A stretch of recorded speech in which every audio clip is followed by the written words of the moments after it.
Hello and welcome to Martin's Farm on the Farmgate podcast channel. I'm ffinlo Costain, the editor of 8.9.com. And I'm Martin Lyons, the Chief Exec for the Nature Friendly Farming Network. Now, in this series, as I'm sure you know by now, we're finding out about what's happening month by month on Martin's Farm, Papley Grove Farm in St Neots in Cambridgeshire, as well as meeting key people from within the Nature Friendly Farming Network. Today, we're going to find out what December looks like at Papley Grove, and we're joined by Michael Meharg, who farms near Dundrod in Northern Ireland. Michael is a past chair of the Nature Friendly Farming Network in Northern Ireland and continues to sit on the Northern Ireland steering group. Hi, Michael. Hello, how's things? And I should just check, Michael, I should have asked you beforehand, but Meharg, that's how I pronounce your surname, is it? Very good, yes, that's fine. Fantastic. Now, we're recording towards the end of November, and at last, down here, certainly, we've had some really pretty wintry weather, sort of -4, -5 overnight. How's it feeling at Papley Grove, Martin? Autumnal or wintry, that frosts are coming in, temperature got cooler, and actually the landscape looks really well coming into winter. It looks really beautiful around here as well. You're getting some incredible sunsets at the moment across, and you've got lots of trees, lots of hedgerows. I imagine that the birds are starting to get pretty busy. Yeah, there's certainly this last week, the change in temperature has brought a lot of the birds back onto the farm, into our hedgerows, and it's, piling into that food resource that we provide for them. I wonder how far down that frost goes in your fields, because I feel for the worms at the moment, Martin. Are they okay? Are they buried deep down? No, they're fine. We're not getting hard enough frost. So I was out the other night actually, and the amount of worms are up on the surface. Now the ground's got some moisture in it, pulling in the material and going back down. So unless we get some real hard frost, they'll be fine. That's what we need, isn't it? We need David Attenborough to make a worm safari sort of series in the same way that he does on the Serengeti. Maybe at that point, people will start taking that sort of level of biology a bit more seriously. Now, we're going to come back to what's happening on the farm itself in a moment. But look, this program is coming out in early December. And for me as a dad with young kids, everything now is about Christmas. We've got paper chains up all over the place, advent calendars, there's frantic present buying, carol singing dates booked, parties planned. And I'm struck that wherever I've lived around the country, every part of the countryside that I've lived in, from Worcestershire to Cambridgeshire, Wiltshire, Argyll, and now Dorset, farmers are part of Christmas because so many farmers are active in their communities. And so they're innovating, coordinating Christmas activities across the nation. So what are you up to, Martin? What are your plans for the festive season? Well, our children have got a lot older. My daughter now lives in London. My son will be here. But for us, we look after a reindeer sleigh and a set of reindeer. They're not live, but we help a local organisation, a roundtable organisation. We will help set them up next week, and then they're going to have 23 nights going around the local towns and villages, singing songs and collecting money for the local community. And for me, that kind of taking Santa, because Santa will be on board on the sleigh, around communities and seeing young children come out and sort of get excited of the moment of seeing Santa's sleigh and the reindeer and the music going. And it's for me that kind of makes me feel like it's coming into Christmas. And then because you're out and about, the different lights and different things. And then there's also the stuff we do in the village of like the local carol service involved with the church. And we have as a village, we have a peace tree that's lit up, and we'll all sing carols on Christmas Eve around that. So it's about bringing people together, sharing a mince pie, sharing a drink, popping in and saying hello to people. We used to post Christmas cards out. Posting is getting quite expensive, but to go and drop in, a bottle of drink for somebody or a postcard, a Christmas card, and just sort of say hello. I think for me, that's bringing Christmas alive and making connections. It's really interesting, isn't it? Because I think there are these sort of key moments around the year when communities in the countryside, they kind of come into their own. And I think Harvest Festival is one of those, still depending on where you are, to a lesser extent in some places. And then Christmas in particular, because I guess most people take a break, even if it's just a short break over Christmas. And there is that great big lead up that Advent provides. And I remember when I was on the Isle of Man, I was, as well as being General Secretary of the NFU, I was coordinating a campaign called I Love Manx. And the whole point of this was to try and sort of regain support, which had been lost to an extent, for local food from local people. So it was sort of engaging in different ways. And, so we'd have, for example, farm walks. So there'd be a walk that would take place with the Ramblers or with the Friends of the Earth group, this sort of thing. And they'd have a walk around the island, and then they'd arrive at a farm, and the farmer would put on a cream tea, and they have a conversation about things that kind of, well, I guess slightly frustrating for both of them, and they sort of find common ground by having some engagement. But then at Christmas time, it was just an opportunity to do some really nice stuff. And so we did a carol concert in the cowshed at a farm of an old friend called John Kenyuk, who was he had been for decades the farmer presenter on the radio, on the local radio, Manx Radio. And so his farm, we all piled in there, and we must have had 300, even 400 people in that barn with bemused cows along one side, quite happily sort of waiting. There was a silver band in there. The bishop was, sort of presenting, and it was, 7 carols and readings. And it was just an absolutely beautiful sort of activity. So again, with farmers, absolutely at the center of that. Michael, are you a Christmas person? Do you sort of get involved in these sort of local activities? We do. Christmas lights went on in our local village 2 nights ago, and we were all down there, joining in, meeting our neighbours and the usual. Christmas for us has in recent years, with our children sort of drifting away as they do, has been one more of people coming together and coming home. We live very close to the international airport, and it's a great stop off for friends and folks that we know who are maybe meeting family. There's that lovely scene in Love Actually at the end where everybody's coming home at the airport, and the hugs and it's great to have you home. My wife feels very much that when the family is home in the roost, when the chickens are home in the roost, that's Christmas, and we sit back and talk about the year and what look forward to next year. The other thing, of course, is that the week between Christmas and New Year is when we bring our cattle down off the hill, and so that's a bit of work in the middle of it all, and that's become a family tradition. So everybody comes out and stands in the right place or the wrong place, and we try to get the cattle down in safely and off the hill for the winter time. Judy, my wife, is a very good artist, and she always paints on our Christmas cards a little Christmas scene around the farm. An animal or a plant or a wild animal, parts of nature, and those are given out. And just like Martin said, it's a great time to go around and hand deliver and have a little bit of time with our neighbours, because people in town feel that their house is very close to them. In cities, their house is very close and neighbours. On a farm, maybe your neighbours are a little bit away, but it's funny, sometimes we maybe see more of them than people in the cities do, because we're always out and about, or keeping an eye on each other's farms and what's happening. And in fact, you mentioned about the weather. We've had a very icy snap this week. Unfortunately, someone skidded their car and went through one of my fences, and the cattle got out onto the road that evening.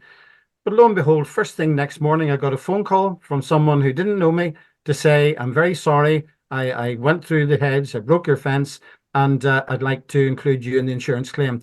And that's the season of goodwill to me. That's set me up for a good Christmas. Yeah, fantastic. And it's really nice to hear when people actually get in touch with you and let you know what's happened. That's quite a rare thing these days, isn't it? But nice to hear about those family traditions as well. And as you were talking, Love Actually, you mentioned, and we actually watched that just in the last week, because in the countryside, we don't come across, I largely work from, my office and my studio at home, and I'm not sort of commuting out into towns and cities every day. And I guess, it's the same with farmers.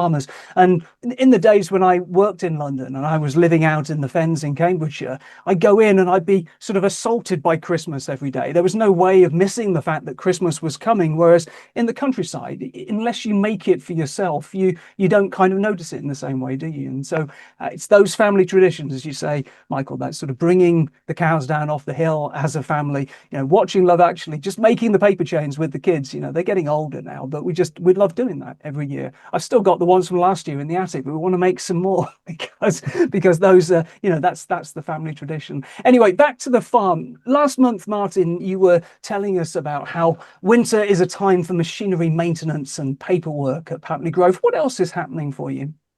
Well, as we're sort of drifting towards Christmas, we aim to try and have a shutdown over the Christmas period. We haven't got any livestock. We need to look after ourselves.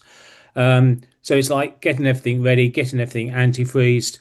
But actually, we're coming into winter with some of the best crops we've had for a number of years. We've had some really wet autumns, and things have been a bit of a struggle, and we've actually sort of getting caught up. So it's the maintenance, the repairs, and sort of getting ready for that sort of spring assault that, soon after into the new year, we'll be looking to getting itchy to see if the weather conditions are right to start putting some spring, planting some spring barley, getting some activities going. So a lot of it's, keeping our birds fed, regular feeding for the birds, start looking at the hedgerow management. Of course, chopping some dead trees up that have fallen down over the storms we've had, getting those log boxes filled up, ready for winter, so we can start burning. And it's kind of a softening off on what we do and sort of enjoy the landscape, think about as winter comes, tuck everything away what we can, and sort of get ourselves ready for springing into the spring, and with the machinery all in good fettle and our paperwork up to date, hopefully. Yeah, fantastic. I just sort of wondering, if you were in the middle of the Lake District or Yorkshire, or maybe in the wilds of rural Northern Ireland, you might be sort of called out on a fairly regular basis for people stuck in mud or sort of driven into floods and that sort of thing. You're not quite as you're rural clearly, but you're sort of nearer to more sort of urban and suburban conurbations. Do you tend to get called out for that sort of thing? If the weather goes rough, yeah, we'll get called out if there's snow or heavy rain and floods and bits and pieces. But we're on a hill for Cambridgeshire, so water leaves us. You say a hill for Cambridgeshire, that makes me think you're probably at least 2 meters above the rest of it.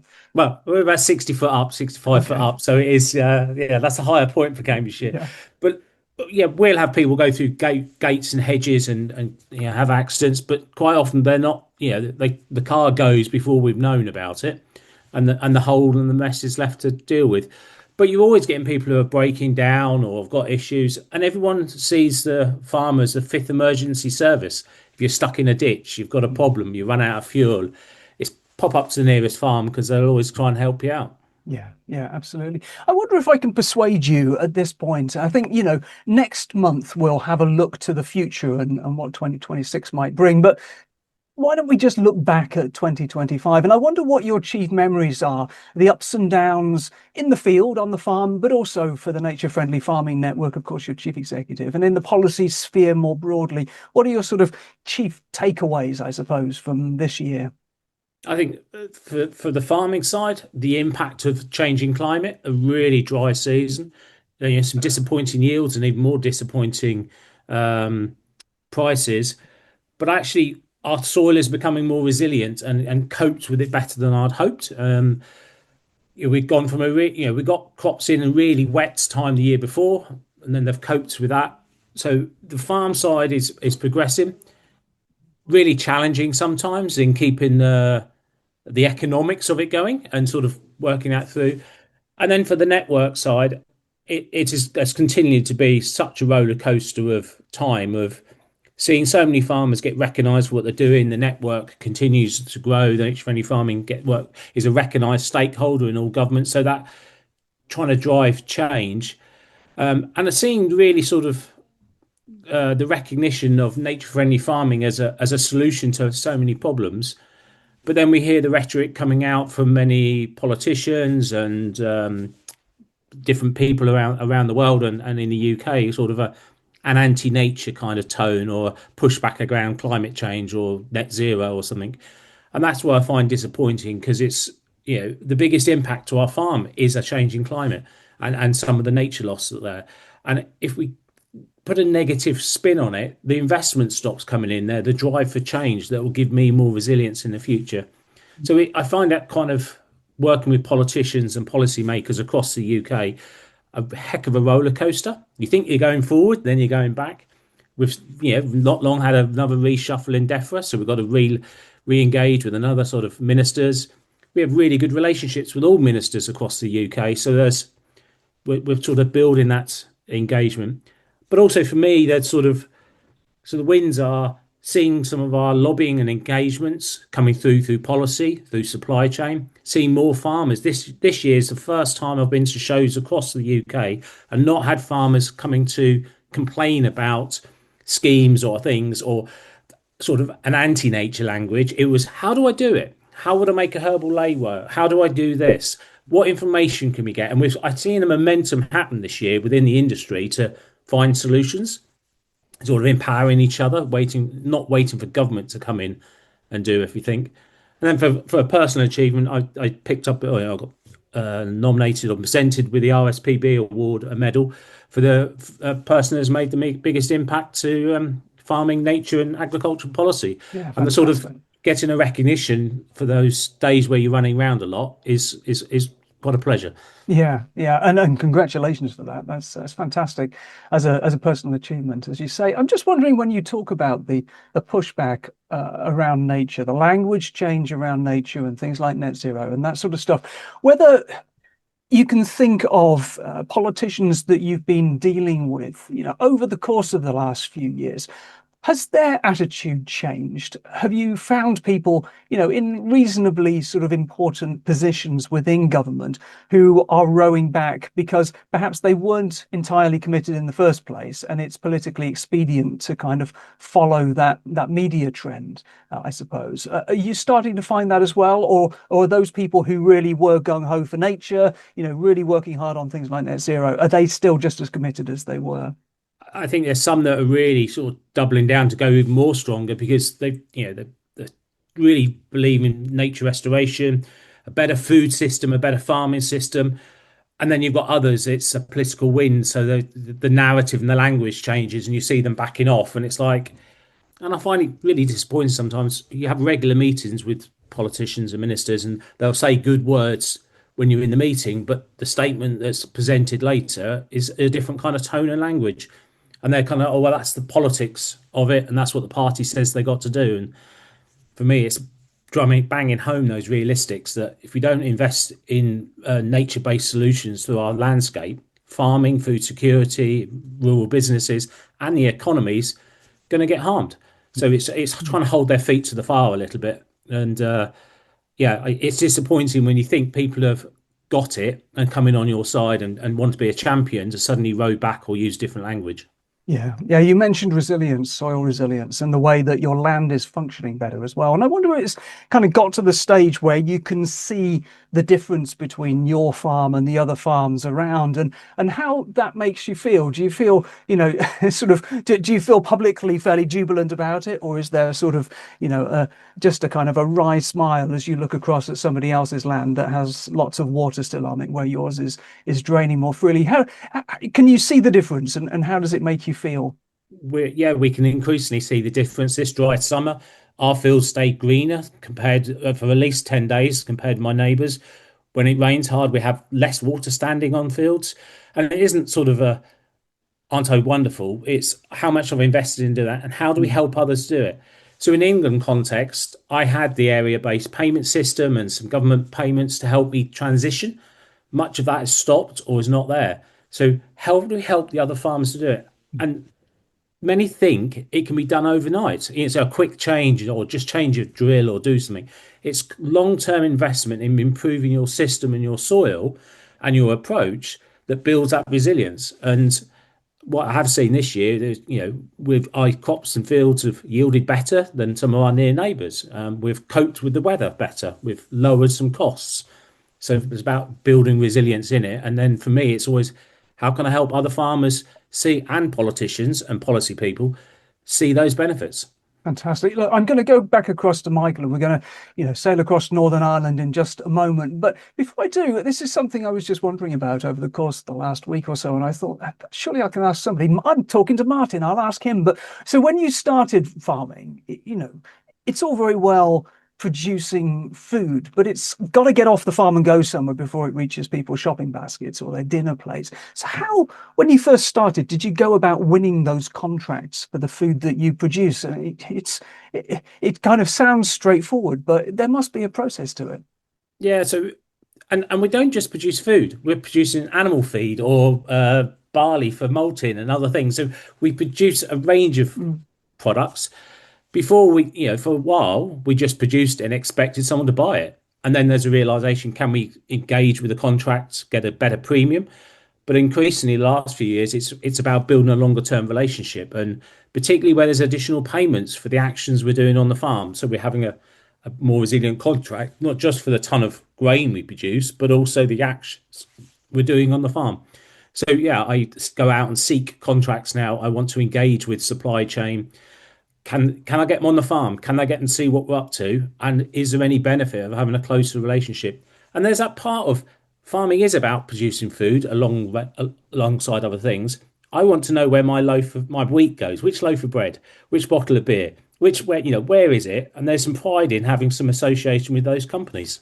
But who are the companies and how do you find them? Are they are they processors? Are there sort of grain merchants, around you and you contact them and try and get them to your farm? Or is it sort of, Hovis that you're trying to get hold of? How do you sort of work out who it is that you want to sell to? So for some grains we sell, it's to a medium in the middle, an agent, and then they move it on.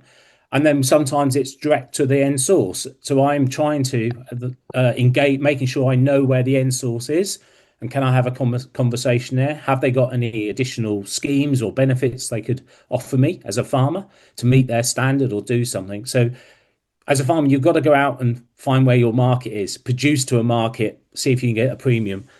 And I've asked all of our supply chain now and any end market I know where it goes to. I want to have a joined up, more closer relationship. So we can we don't skip the middle person out, but I have a direct relationship with brought malt, ADM, a milling company for some bread, Anglia Water for water quality. And it's like, who can I work with that brings benefit, recognition, and income to my business? Yeah. Yeah, brilliant. Martin, thanks so much for that. We're going to go across to Northern Ireland. And Michael, thanks so much for just sort of sitting and kind of waiting for me to come across to you. But I'd be really interested if you could just sort of start us off by telling us a bit about your farm, because although when we first started doing Wheat from the Chaff, it was actually an Irish chap that I was talking to on a regular basis, who used to be the policy coordinator, Nature Friendly Farming Network. And since he's actually gone to work for the SDLP. Martin's sort of been here, and we've restarted as Martin's farm. But just tell us a bit about the landscape. Where are you? How much land you farm? What do you produce? That sort of thing. Yeah, my farm, we got responsibility for our farm, which is a term I like to use, about 25 years ago when we inherited it. And it's a typical size farm. 100 acres is the average farm size in Northern Ireland, about 40 hectares.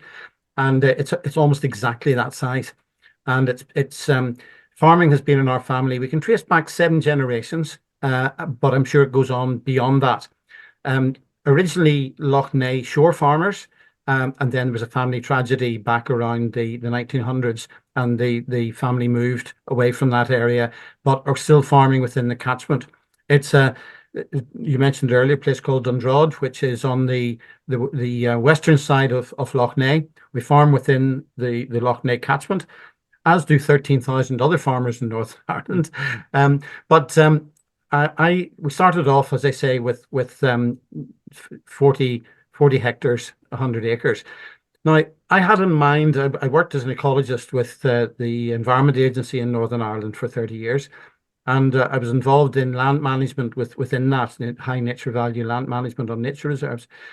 And I kind of felt that while I was sitting in my office and farming part-time, that there might be an opportunity, if I took an early exit from the agency, to have my cattle being used for nature conservation grazing and nature conservation management. And I sort of thought maybe if with a herd of traditional Irish cattle, Irish Moiled cattle, some people might be willing to pay for me to come along and graze their land. And I sort of had this notion maybe an extra 20 or 30 acres might be good. Well, it's turned out to be a very successful enterprise. We now farm over 600 acres of land, which includes woodland, species-rich grassland, loch shore, and improved grassland, which is on a transition towards more species-rich grassland. I farm with my wife and originally the family, but they're mostly drifted away to other jobs that they do now. But they're there if we need them at times that are important. But my wife and I farm, and we farm in. We decided we would, as I say, about 25 years ago, farm regeneratively. Now, regenerative farming wasn't a thing back then. It wasn't a term, but what we did was we cut back on inputs. We cut back on slurries and artificial fertilizers and pesticides and herbicides and vet meds, and decided we would try and farm in that way. Looked at our hedgerows, looked at our internal systems, and thought to ourselves, well, if we can work on the lowest possible inputs we can put into our farm, we'll benefit from that. And the two most expensive inputs on our farm at the moment are sunshine and rain, and that's how we want to keep it. If we can farm with what nature gives us in a way that provides for us, then that's the way it goes, and it's proving successful. And unfortunately, I pay taxes every year.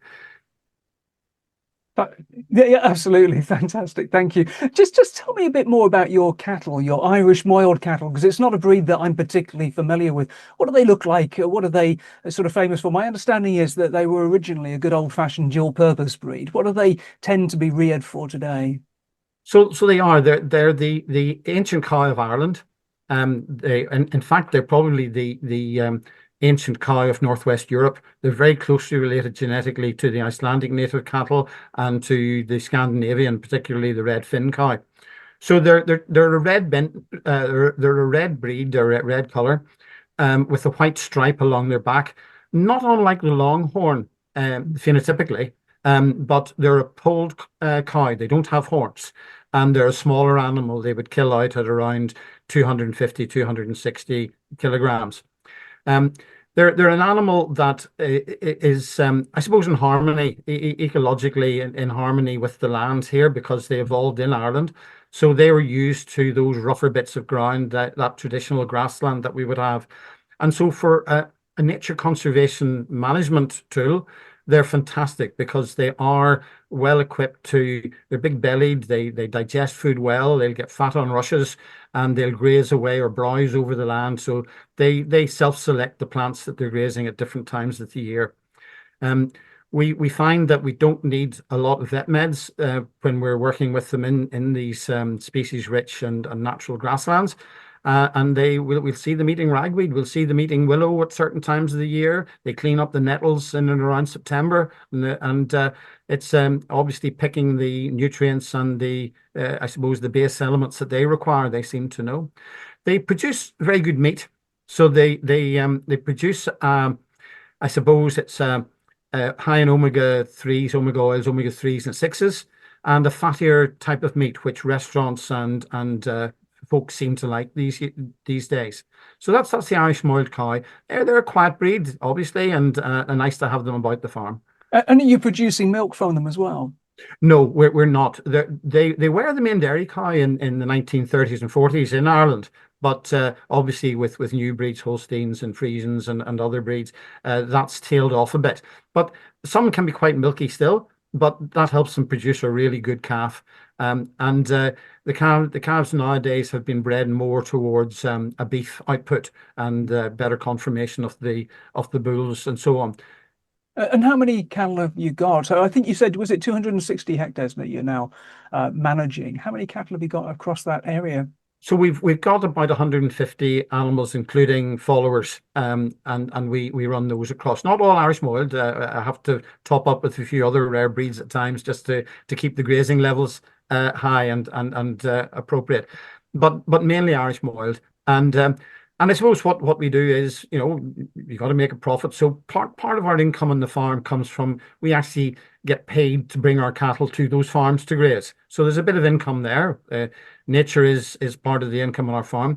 Their output on the land is to keep it floristically rich and high in biodiversity and landscape. So they're serving a purpose. The females are pedigree, so all my cattle are pedigree. So the pedigree animals are sold as pedigree if we have surplus, and the males go into the food chain.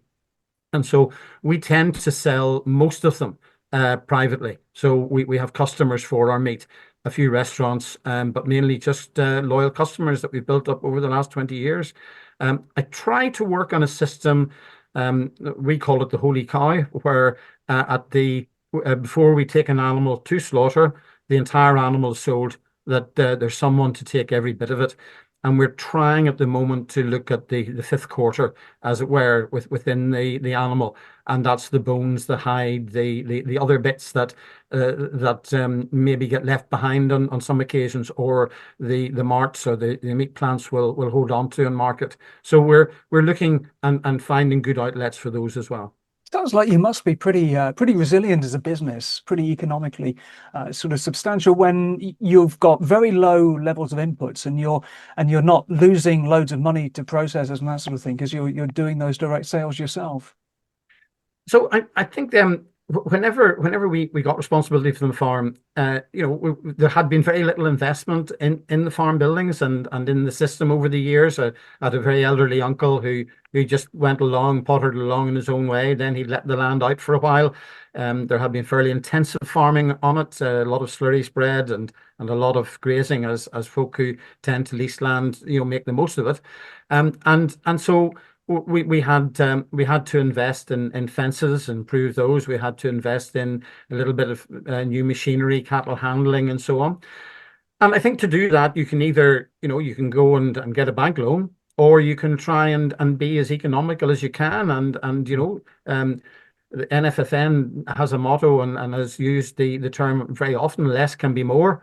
And if you go along to the market, and maybe my cattle are a little bit smaller, and if I am selling some through a market, I may be getting 10-20% less than someone who's got a really big animal, but I've no meal in that animal. It's been purely fed on grassland, and it's gone to the market, and maybe my profit is actually higher, even though they've achieved a higher price on the day. And so that's where it is. It's all about margins on a farm, and marginal changes to increase your margins and improve your margins. And the glory of it is, and the joy of it is, that one of the outputs and the output that we find is exceptionally good is the nature, is the wildlife, is the amount of wildlife that we are able to encourage, enhance, and bring back onto our farm. And that's a really positive place to be.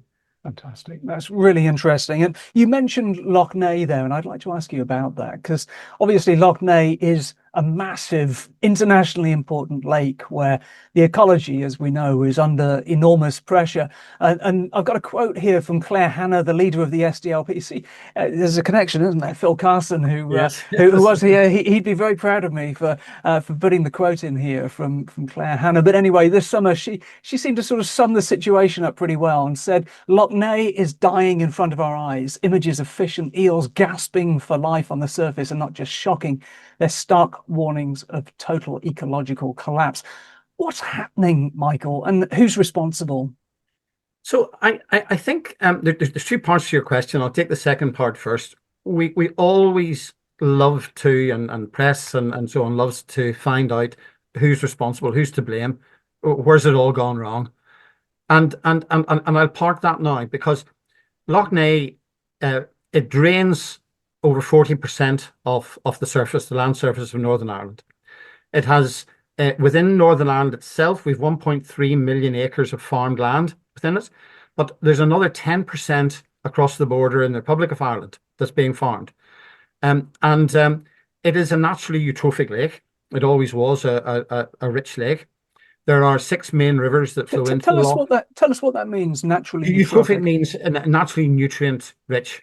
Mm-hmm. Now, that drainage and the land draining off has been okay. That's been going on for a long time.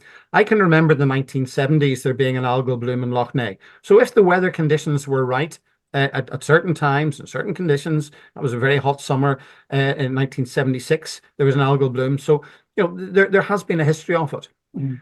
But over time and the way in which our agriculture and our our towns and villages have increased in intensity. So larger numbers of people in our towns and villages and in the rural landscape, septic tanks, wastewater treatment plants, and the problems that those have had right across Britain and Ireland in terms of their efficiency and effectiveness with increasing populations.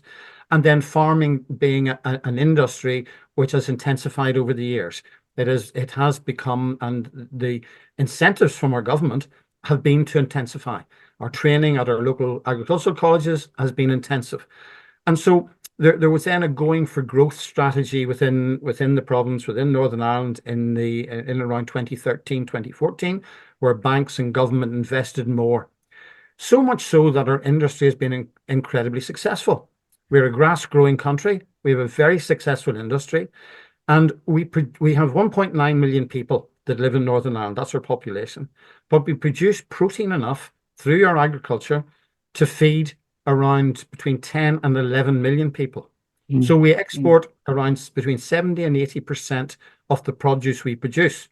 Let me interrupt you just for a second, Michael, and I apologize for doing so. It's just I interrupted you before when you were about to sort of explain. I think you were going to say, and I'm going to get the number wrong, please correct me, that there was 13 rivers flowing in, is that right, to Lough Neagh, but just one flowing out? Yeah.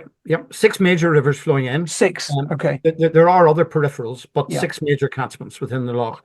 And then and one river flowing out, which actually flows out into the Atlantic. And the effect of the crisis in Lough Neagh this year has meant that there have been beaches closed on the north coast because of the blue-green algae that has been flowing out.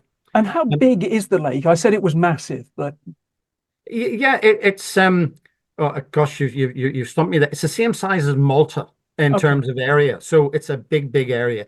I think you sort of said to me before it was something like over 1 million acres or something like that. It is, yes. And Northern Ireland, the lake is the biggest lake in Northern Ireland, on the island of Ireland, and in the United Kingdom as well. So it's the biggest lake we have. So I interrupted you as you were saying that there was effectively you had an industry that was growing grass, lots of investment, and so the industry was being successful. But I think we were just about sort of getting to the way that that's loading additional pressure onto the lake. Yeah. So the situation is that we're exporting 70 to 80% of the protein, but we're left with 100% of the waste, and it's that waste, the phosphates and the nitrates, that are going onto our land that is causing an issue, along with the wastewater treatment plants. And it's making sure that, I suppose, in the future we can be more resilient to and make better use of that waste that comes onto the land, because it's rich in phosphate, it's rich in organic matter, and there could be ways in which that could be utilized. But at the moment, that drains off the land, gets into the lake. Once in the lake, because it's a slow flowing system with the rivers flowing in, that tends to settle out. So a lot of that excess phosphate can fall to the lake bed. In recent years, in the last 50 years, climate change has meant that the temperature of Lough Neagh has risen by 2 degrees centigrade. That has remobilized that legacy phosphate at the base of the loch, but also there's still new phosphate coming in every year with floods and with the wash off. And that 2 degrees is an average, isn't it? Because I think I was reading that sometimes the surface temperature can actually vary sort of 5 or 6 degrees.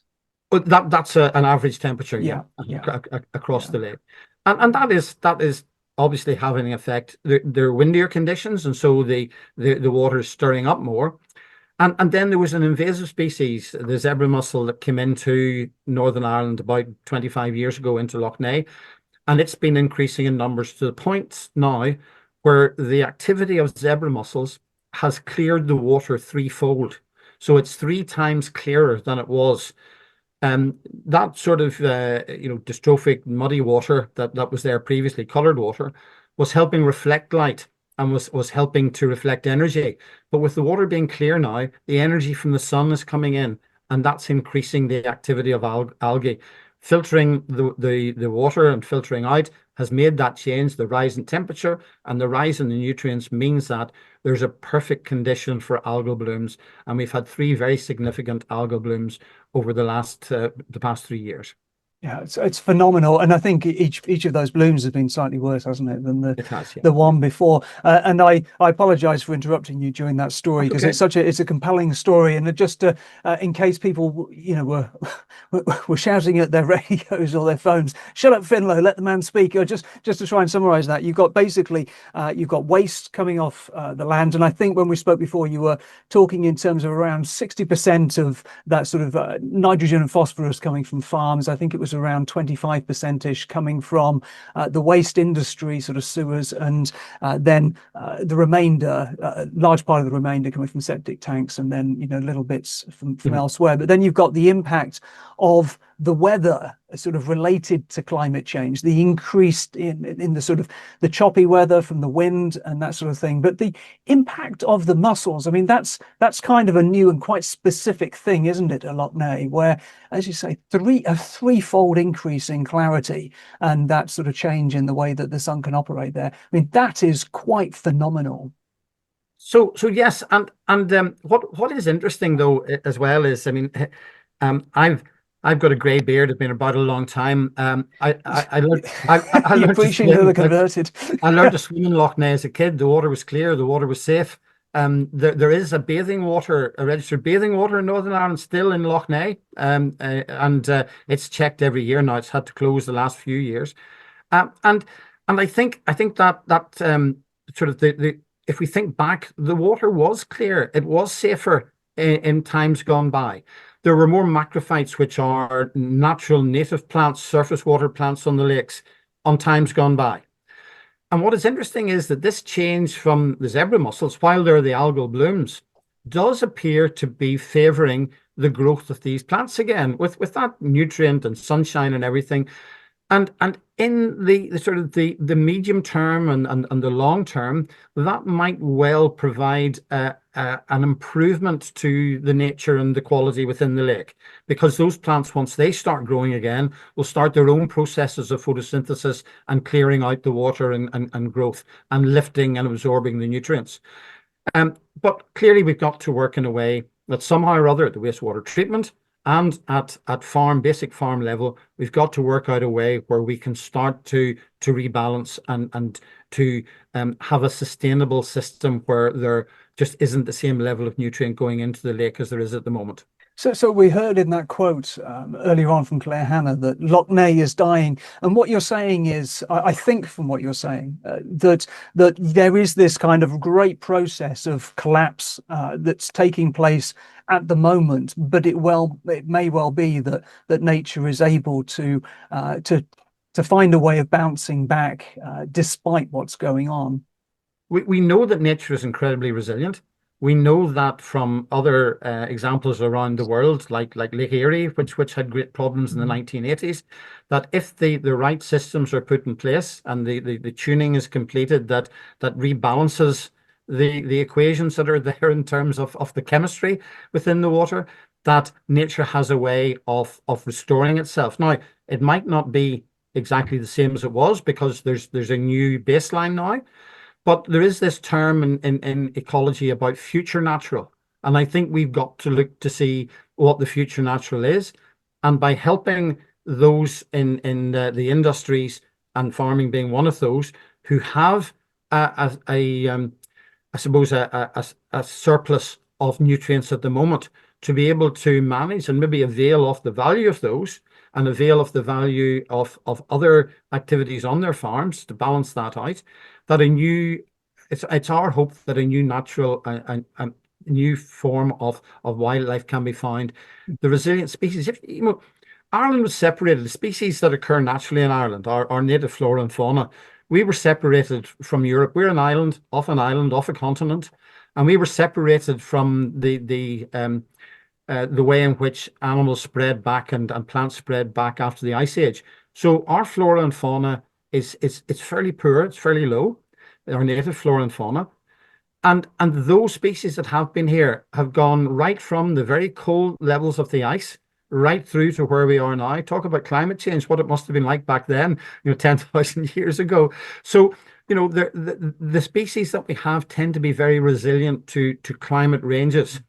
And what we are hoping is that as things balance out and where we look to the future, it's a long-term cure for this lake, is that the species that are here will be able to recolonize, find a way, and rebalance. And that's what the government and others are working towards. Yeah, and we'll come on to what the government's doing about some of this in just a moment. But Martin, the Lough Neagh story, it really pulls a sharp focus, doesn't it, to sort of towards farming and ecological change and the importance of adjusting behaviour based on new information. Because as Michael was saying, the way that people have farmed, it had an impact in past decades, but things have changed because of the amount of waste that's coming off the land, because of the way that sort of industry has become so successful, I suppose. And so as we get this new data, as we see the way that nature's reacting, we've got to change and adjust our behaviour based on that information. So in terms of the future, the way that farmers manage water that falls onto their land, it has to rank as one of the most critical issues that exists for the security of the species, of our species. Yeah, I think how we manage our water, how we focus on how do we improve our water is absolutely critical. We're seeing our climate get warmer, wetter, drier.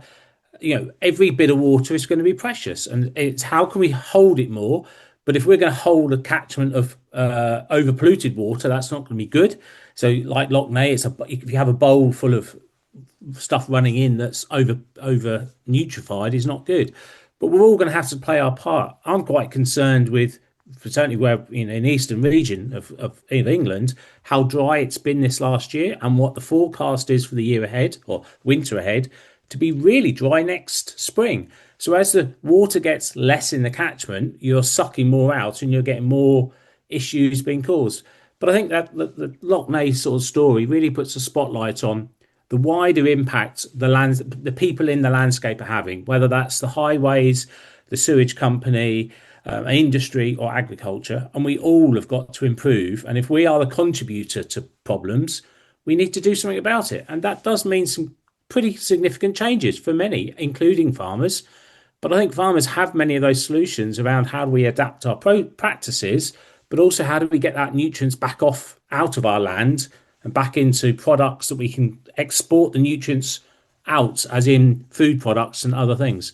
So I think it's going to be critical going forward that all farmers pay attention of how they can improve the water quality on their farm and what passes through their farm. Yeah, I mean, it's the kind of the middle class thing of the noughties, really, isn't it? This idea of filtering your water. You get your water out the tap, you stick it through special filters, but nature's filter is the soil. We have this here, and we need to make sure that it's working. And I just wonder, we were talking about this in a podcast recently. I think it was the one about Scotland and natural capital, the way in which politicians, of course, love coming out and opening something concrete because literally concrete, because there's something to see. The press can come and take a photograph of a flood defence like they do in Bewdley along the River Severn, where the real flood defence that we need to be talking about is the soil. I wonder if you get any sense from government that they are starting to recognise at all that these, that soil, that nature-based solutions, that nature is important, and are they becoming interested in anything other than slurry tanks and flood defences and other grey infrastructure? I think they are. I think they're very aware they won't pour concrete to get out this problem. We need to change the practices, but also look at our land differently. Having lots of conversations with ministers across the UK around natural flood management, investing up the catchment to slow the flow of water. And of course, it's so much cheaper to do it that way. But the problem is, for economics, you can't see a big shiny lump of concrete that fixes a problem that you can point to. It is that slower effect in the wider landscape that we need to be able to demonstrate the value, not just for flood mitigation and water quality, but for nature and for business and for farming. And it's about how we can, as an industry, champion what we can do in our landscape, not just for the food production, but for that flood mitigation and flood management. But we also must be aware that many water companies are paying farmers to improve things. But should the water company be having to pay to take out the nutrients we have, as an industry, putting in? We've got to take some own responsibility and look into our supply chains to push the problem up the supply chain, say your contracts encouraging us to do this. This government policy is encouraging us to put too many livestock in a catchment. So we've got to kind of fix it through the whole. And there is some pretty good conversation. I actually had an invite today to go to a ministerial meeting in a couple of weeks' time to talk about this issue, the responsibility of agriculture, but also that investment in the wider catchment for water management and water improvements. Yeah, it's good to hear. And of course, as you say, it's about that responsibility being felt, being taken, right across the board. So water companies, of course, need to take the responsibility. Farmers do, but the processors do, and ultimately the customer and the government do as well. But coming back to Lough Neagh, Michael, what's the plan? What's being done specifically to address the situation? So from the bottom up and the top down, there are actions being taken. Our government this year put Lough Neagh on the programme for government. One of the top 10 actions was to look at Lough Neagh and come up with an action plan to protect that. And interestingly, in the new government in the Republic of Ireland have lakes and rivers, and the clarity of lakes and rivers being an important factor in their programme for government. So that those come together nicely. And the Minister for Agriculture and Environment, we have a joint ministerial post here in Northern Ireland. The minister who looks after that has come up with a 37-point plan for Lough Neagh. Now, that's been agreed at Northern Ireland executive level, and so that's in place at the moment. Where a lot of it is gathering information, and a lot of it is investing in certain capital items on farms and through business and so on. Also looking at ways of tech solutions to the problem. Where we as farmers can avail and help is looking at what happens before the problem arises. What can we do upstream, as it were, to try and stop the problem? And so I think on the farming side, there is a very keen, a strong keenness to get involved and engaged, that farmers don't want to be seen to be part of the problem, but are willing to be part of the solution and want to find ways in which they can be. So one of the programs that is within the action plan is a sustainable catchment plan for Northern Ireland. And that's the Lough Neagh Partnership, who I do a lot of work with, is a group of, there are about 39 members of various groups from around the Lough involved in that. They've received funding through the Green New Deal, so it's not agricultural funding, to look at sustainable catchment planning. So the first thing we did was we produced a booklet to give out to farmers. We identify where each farm is, and we show it within what catchment that is in for Lough Neagh, and how that water goes into the lough from their farm. And the booklet's entitled Keep It Clean, and it has, as I say, around 10 small actions a farmer can take on their farm that would help improve water quality. And that's been received really well because, as I say, farmers want to be part of the solution. Now, funding comes in behind that, where we can work with the scientists and the water quality guys and look to see where there are particular rivers or areas of rivers that have traditionally had issues with nutrient enrichment. And that might be, because there's a wastewater treatment plant. It might be because there's a certain focus of a certain type of farming there. And we're then approaching farmers in those areas and looking to see if we can do a full appraisal of their farmyard and farm, and come up with a number of activities, cost those out, and put funding towards doing those marginal changes, those small, quick fixes that will improve water quality. And those can be things as simple as separating clean and dirty water in the farmyard, as simple as fencing off certain buffers, as simple as looking to see if the farmer would want to invest in herbal lays and bring more clovers into their land rather than putting fertilizers on. Explaining soil survey results to them and explaining what that means in terms of what they may or may not need to put on the land. And a whole host of other things that go alongside that, but positive changes, and that is being received exceptionally well. Fantastic. We've probably got about 10 minutes left, and I just wonder if we can sort of skip through a few of the other things that are taking place. And one of the things that you mentioned to me when we spoke prior to the podcast was the Soil Nutrient Health Scheme, which seemed to me to be properly groundbreaking. And I just wonder if you can talk to us about that, because of course this links, doesn't it, to Lough Neagh as well. So yes, about 7 or 8 years ago, a task force was set up to look at our soils to see how, and I suppose it was looking to see how can they be improved for production. And soils in Northern Ireland have been farmed in a very traditional way. You put your fertilizer on and you farm and you take your crops off and the grass grows, and that's the way it works. And what some of the folk on that group felt was that we could do more with the soils. We could look at them better, and that we could actually try to understand them. Groups like Nature Friendly Farming Network have always said that knowing your soils and knowing how to manage them is one of the most critical parts of farming, because that's where all the action takes place. That's where our products come from, and that's the basis of a lot of our wildlife as well. And this was an opportunity to look at all soils within Northern Ireland. So funding was found to, over a 4-year period, survey and do a soil sample survey of every single field in Northern Ireland. Every field, yeah. Every field. And that has been progressing. We're in our 4th year. This is the last year of it. And so 3/4 of the country has been surveyed already. Results come back to the farmer in the form of... And when you say survey, you're talking about by LiDAR? I'm talking about by physical soil samples. And then on top of that, a LiDAR survey of the fields. And what that gives you are 2 very important things. The soil sampling gives you the chemistry and the chemical side, and whether or not you need certain chemicals, certain elements, or you don't need to put more phosphate or more nitrate on your land. It's perfectly fine without it. And that is a win for the farmer and for the environment if that shows that you're maybe just doing something by habit on the land. So it's a great opportunity there. Then the LiDAR shows you the surface drainage systems of every field. So if there is runoff, and that is going to affect our waterways, you can now target on your farm and know exactly where that runoff is focused. So if you want to introduce nature-based solutions like plantations or buffers, you can focus those exactly where they're needed. But also the LiDAR will take in hedgerows, it'll take in areas of woodland, it'll take in areas of natural grassland. And from that, they're going to calculate a full carbon audit of every farm, every field as well.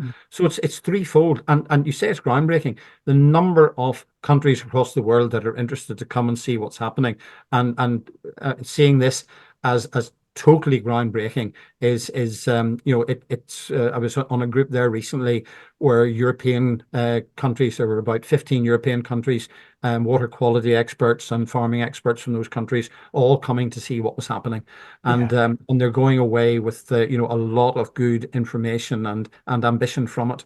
It's amazing. I mean, you say that, different countries around the world are looking at this, but I can remember, people may have come across John Gilliland, who, goes across and he does a lot of presentations about this work and shows, slides of what the LiDAR can show people. I've been in rooms where, you've got 100 or 500 farmers with their jaws open, just sort of looking at the screen, seeing that. And can you imagine, Martin, if we had that kind of thing available across the UK, what a potential game changer that could be?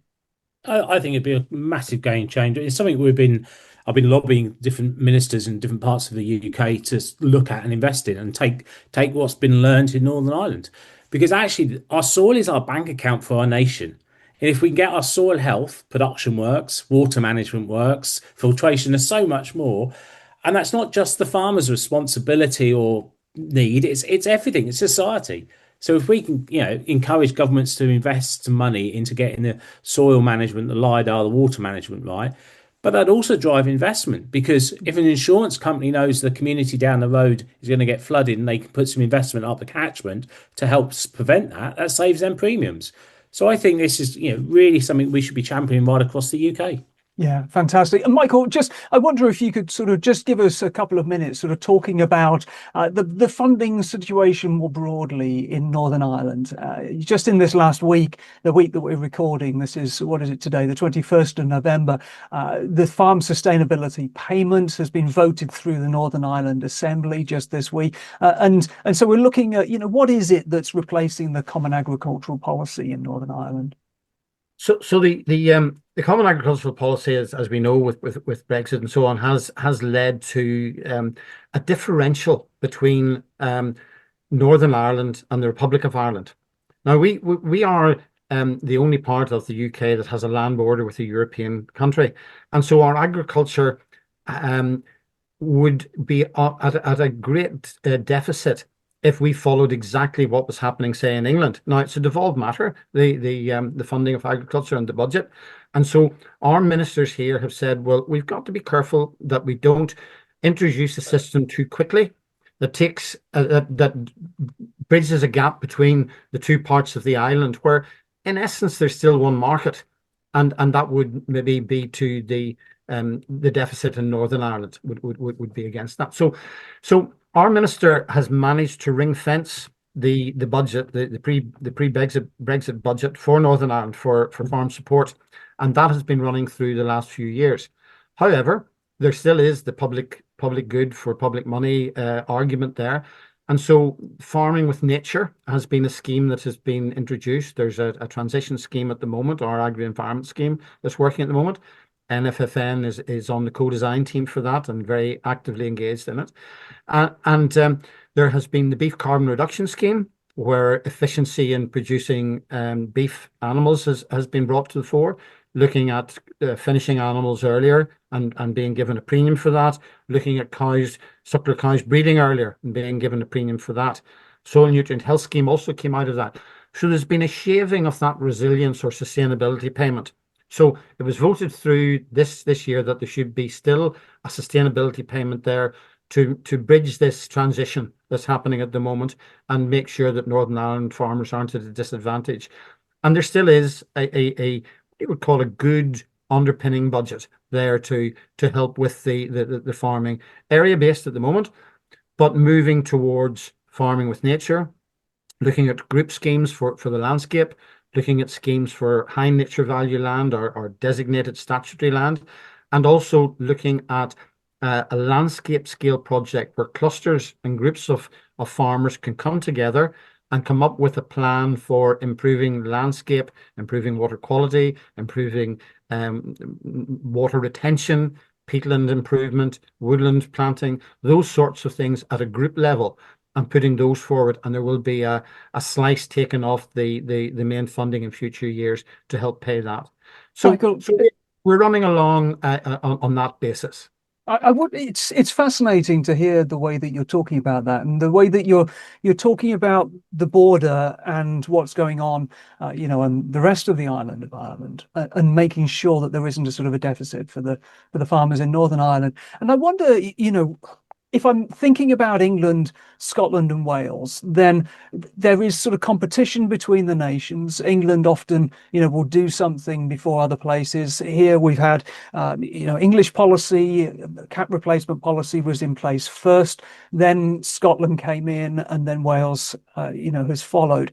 If something has happened in England, often you'll find that Scotland will try and do something that's the opposite, just for the sake of it very often, or certainly they'll call it something different. And Wales, tends to sort of pull little bits from Scotland and from England. Who do you look to in Northern Ireland? Where is that policy influence? Are you just doing things off your own bat and making your own decisions? Are you looking to Ireland, sort of south of the border, or are you looking back at England and Wales and Scotland as well? So I think traditionally, our Parliament in Northern Ireland has had issues. And there was a period there where there were 2.5 to 3 years where it wasn't sitting, and so decisions and moving forward maybe stagnated a little bit. And sometimes that can be seen as being difficult, and it can be seen as being a situation where nothing's happening, nothing's changing. That's no good. It can also give you an opportunity, and our politicians and decision makers an opportunity to reflect on what has happened in other parts of the United Kingdom, and cherry pick, if we can, the bits that turn out to be good and favoured, and also put them into that unique context that we sit in. Now, and that is that we have a European country that is part of our market. We're within that market as well. And of course, the agreement that came through then about a year or so ago that the Conservative Party put through, where Northern Ireland was given a kind of in a rewriting of the Brexit agreement, we were giving a favoured position where we can sort of sit astride some of the European rules and some of the European advantages, but also the market into Britain as well. So that has helped. And I think holding back a little bit and not jumping too soon has been a benefit And it's always good if you can cog somebody's homework if they've done a better job than you could, and if you can pick up on what's good around you, and make that work, that's a better way. Now, we'll get it wrong. It'll not fit properly. There'll be bits and pieces. But I think overall there is a benefit to farming at the moment. Fantastic. Look, we're going to have to leave it there because we're already over the hour. I've been doing this quite a lot recently. The guests that come on are so interesting that I just want to keep on talking to them. But I'm going to have to wrap up.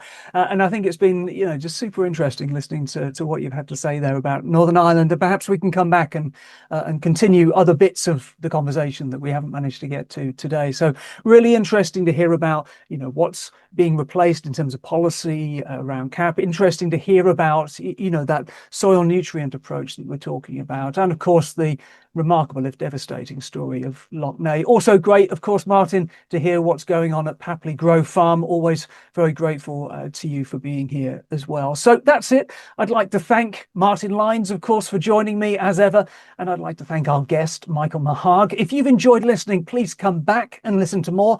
Tell your friends, like us, review us, and share our links. Farmgate is the world's highest ranking food security podcast, and if you're looking for festive cheer, then just scroll back 1 or 2 episodes to find an interview with Chris Mage about his new book, Finding Lights in a Dark Age. And then next week, look out for the Farmgate leaders, the latest of those. This time, we're speaking to Stuart Rogers, a dairy farmer who's both high-yielding and also regenerative. Farmgate is part of 8.9.com, the land use news channel, which is supported by First Milk, Pelican Ag, Rural Solutions, Friars Moor Livestock Health, the Nature Friendly Farming Network, Agrolo, and individual donors. So it's goodbye from Martin and Michael. Goodbye. And it's goodbye from me. I've been ffinlo Costain. I hope you both have a Merry Christmas, and of course, Merry Christmas to everybody else. Bye for now.